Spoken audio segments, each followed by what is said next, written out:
Salut à tous les gars, aujourd'hui on se retrouve pour un nouvel épisode de l'After Zappy Match, ça sera l'épisode numéro 12.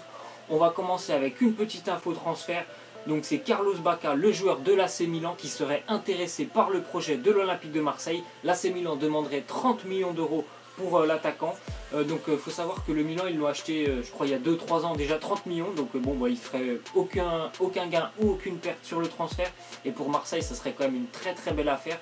Avec l'arrivée de Luis Gustavo, plus un joueur du niveau de Bacca qui a quand même mis cette année, je crois, 13 buts alors qu'il a fait 25 ou 30 matchs avec le Milan AC, ce serait plutôt une bonne opération pour l'Olympique de Marseille. On va continuer encore une fois avec l'OM et Crystal Palace qui campent sur leur position pour le transfert ou non de Steve Mandanda, le gardien de Palace qui n'a pas beaucoup joué cette année. Je ne sais même pas s'il a joué avec Crystal Palace, et en plus je crois qu'il a terminé la saison en tant que 3e gardien.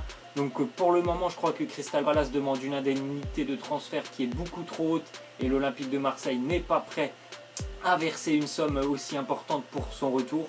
C'est dommage pour Steph parce que il joue pas beaucoup à Crystal Palace, il aurait certainement sa place à Marseille même s'il y a Yohan Pelé. Donc sincèrement on aimerait bien le revoir, mais bon, il faut que Marseille et Palace trouvent un terrain d'entente.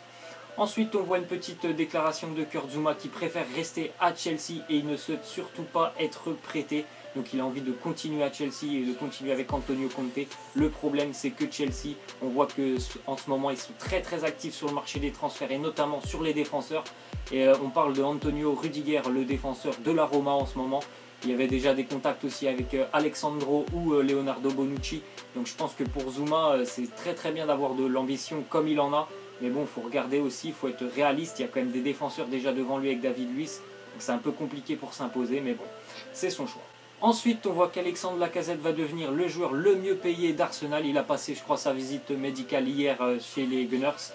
Il devrait gagner 920 000 euros par mois et plus de 11 millions par an. C'est quand même énorme pour un joueur comme Lacazette. Surtout qu'à Arsenal, moi je pensais quand même que Sanchez, enfin il y a des cadres à Arsenal, je pensais qu'ils avaient quand même beaucoup plus que ce que va toucher Lacazette, mais visiblement non. Et 11 millions par an, c'est quand même énorme pour lui. C'est sûr que ça va lui changer de Lyon. Ensuite, encore une fois, c'est l'Olympique Lyonnais qui a reçu une offre de Liverpool concernant le défenseur Emmanuel Mamana. Donc Liverpool aurait transmis une offre de 17 millions d'euros à l'Olympique Lyonnais. Mamana, il a joué, je crois, 25 matchs à peu près cette saison. Moi je le trouve très intéressant par rapport à la défense qu'a eu Lyon cette année. Il y a eu pas mal de remaniements avec Morel, Nkoulou. Moi je l'ai trouvé assez intéressant ce joueur. Il faut savoir aussi qu'il a été recruté il y a un an. Il a été recruté en juillet 2016 contre 7 millions d'euros par l'Olympique Lyonnais. Donc c'est vrai que s'il pouvait le vendre à Liverpool 17 millions, il ferait une belle plus-value. Mais après c'est un défenseur de qualité. Donc ce serait dommage de le perdre parce qu'ils ont déjà très peu de monde en défense à Lyon. Donc ce serait vraiment pas top de le vendre. Ensuite, on voit que l'Olympique de Marseille et l'Olympique Lyonnais sont très intéressés par Mounir El Haddadi. Le joueur a refusé d'aller au Zénith Saint-Pétersbourg. Mounir El Haddadi, c'est un ancien prodige, on va dire, du FC Barcelone. Il a joué l'année dernière à Valence. Il a fait une très bonne saison, on va dire, à Valence. En plus, il est âgé seulement de 21 ans, donc il est assez jeune. Il a quand même beaucoup de talent. Il avait déjà pu le montrer un petit peu au FC Barcelone en marquant quelques buts avec l'équipe A. Mais l'année dernière à Valence, il a fait une saison vraiment correcte, en marquant 7 buts je crois, en étant titulaire une vingtaine de fois, donc c'est quand même pas mal et ce serait intéressant de le voir en Ligue 1 où il pourrait vraiment progresser, je pense, parce qu'en Ligue 1 c'est quand même assez compliqué. Ensuite on voit une petite photo entre Arturo Vidal et Joshua Kimmich, donc c'était lors de la finale de la Coupe des Confédérations dimanche entre l'Allemagne et le Chili. Donc comme vous le savez, Kimmich et Vidal ils jouent en club au Bayern Munich, on les voit à s'empoigner très férocement sur le terrain. Donc je pense que ça va mieux se terminer quand ils se rejoindront au Bayern. Le Bayern va faire une petite réunion entre les deux joueurs pour essayer de se calmer et d'apaiser un peu tout ça. Mais bon, on voit que quand c'est les sélections, c'est toujours un peu différent. Ensuite, donc l'AS Monaco réclamerait 91 millions d'euros à Arsenal pour le transfert de Thomas Lemar. Bon, les Gunners, ils vont pas faire les pigeons sur ce coup-ci. Ils vont se rabattre sur la piste menant à Riyad Mahrez. Franchement, c'est mieux quand même de se rabattre sur Riyad Mahrez parce que 91 millions pour Lemar, je pense que Monaco, ils ont fixé un prix comme ça. C'était vraiment, pour tomber sur un pigeon, un club anglais. Bon, heureusement pour Arsenal, ils font pas les pigeons. Et puis tant mieux pour Monaco, en plus, il va pouvoir rester normalement. Si personne n'est prêt à mettre 80 ou 90 millions, tant mieux pour Monaco, il va conserver sa place au milieu de terrain. Et en plus, vu qu'il a rejoint l'équipe de France, il n'y a pas très longtemps, c'est pas mal vis-à-vis de la Coupe du Monde. Ensuite, Serge Aurier et son agent ont rencontré les représentants de la Juventus hier. Donc la réunion a été plutôt positive. Moi, déjà, je vais vous donner mon avis personnellement. J'aime pas beaucoup Serge Aurier. C'est pas tant le joueur j'aime pas beaucoup. Déjà, je trouve qu'il est pas énorme sur son côté. Et en plus, personnellement, l'homme vis-à-vis de ce qu'il a fait avec Laurent Blanc, tout ça, j'aime pas vraiment. Donc je suis assez surpris du choix de la Juventus. Je pensais qu'ils avaient quand même un autre standing que de recruter un joueur qui a très peu joué cette année, qui est parti en conflit avec le PSG. Je suis assez surpris, même si Dani Alves n'est plus là. Je suis quand même surpris de cette rumeur. Moi, je pensais pas que la Juve allait s'intéresser à un joueur comme Serge Aurier. Mais bon. Ensuite, on voit que Mbaye Niang et Lucas Verissimo, d'un joueur de Santos au Brésil, ont été proposés à l'Olympique de Marseille. Moi, je connais pas du tout Lucas, le joueur de Santos, donc je peux pas vous parler de lui, mais Mbaye Niang, on le connaît. Il a joué à Watford cette année, même s'il a marqué, je crois, que 3 buts, donc c'est vraiment pas beaucoup. Mais ça serait pas mal de le revoir en Ligue 1. Il a vraiment du potentiel, il est assez physique devant. Je pense qu'à Marseille, ce serait pas mal d'avoir quelqu'un devant comme ça, qui est assez puissant, qui peut peser sur les défenses adverses. Ça serait vraiment un bon coup pour l'Olympique de Marseille, qui commence vraiment à s'activer sur le marché des transferts. Ensuite, on voit que Amin Harit a fait ses adieux à ses coéquipiers de Nantes. Il va rejoindre, normalement, il devrait rejoindre Schalke 04, qui déboursera 10 millions d'euros pour le recruter. Il y a Schalke qui est sur le dossier Harit.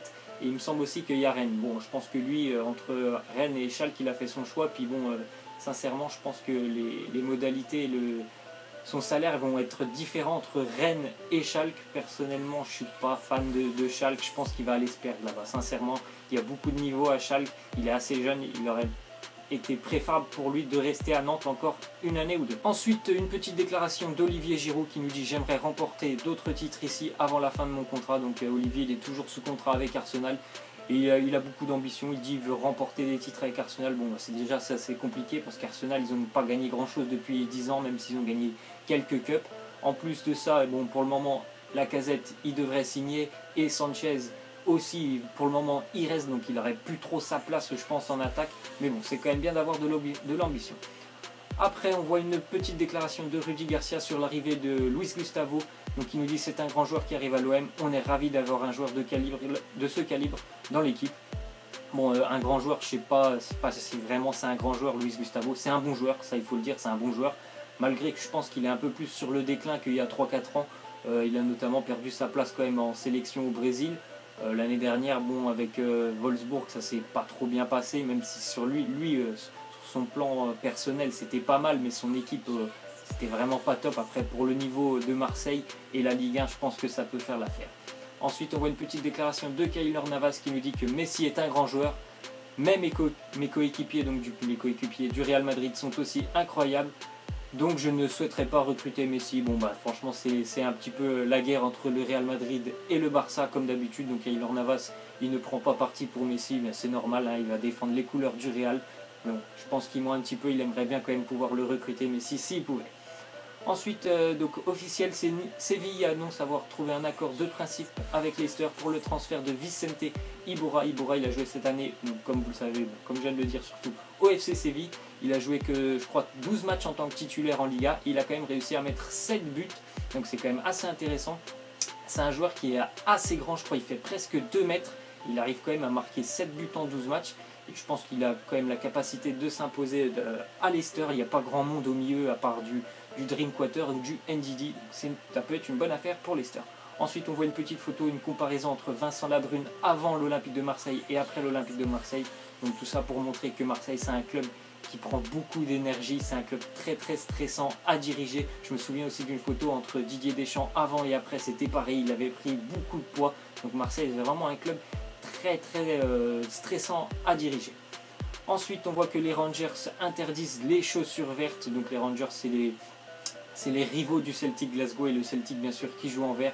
Donc là-bas, c'est interdit. Les chaussures vertes, un maillot vert, c'est franchement, t'as pas le droit si tu supportes les Rangers. Il y a vraiment une grosse guerre entre ces deux équipes et ces deux équipes de la même ville surtout. Il faut savoir aussi.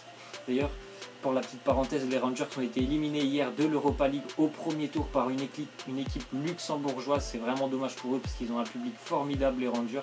On les verra pas cette année en Coupe d'Europe. On va terminer les gars avec une petite info. Donc Wayne Rooney, le joueur de Manchester, devrait rejoindre Everton, son premier club, son club de toujours on va dire. parce qu'il a débuté à Everton. Donc selon vous, est-ce que c'est une bonne idée qu'il rejoigne Everton? Moi personnellement, je suis vraiment fan de cette idée parce que j'aime beaucoup Wayne Rooney. Et il était possible qu'il parte en Chine comme beaucoup. Sincèrement, ça me fait plaisir s'il pouvait rester en première ligue, qu'on le voit encore jouer à un bon niveau. Et Everton, c'est quand même une belle équipe de première ligue. Donc je serai assez satisfait qu'il parte là-bas. Voilà les gars, c'est la fin de cet After Zap Image. J'espère que ça vous aura plu. N'hésitez pas à lâcher des likes. Moi je vous dis à la prochaine et je vous laisse. Ciao!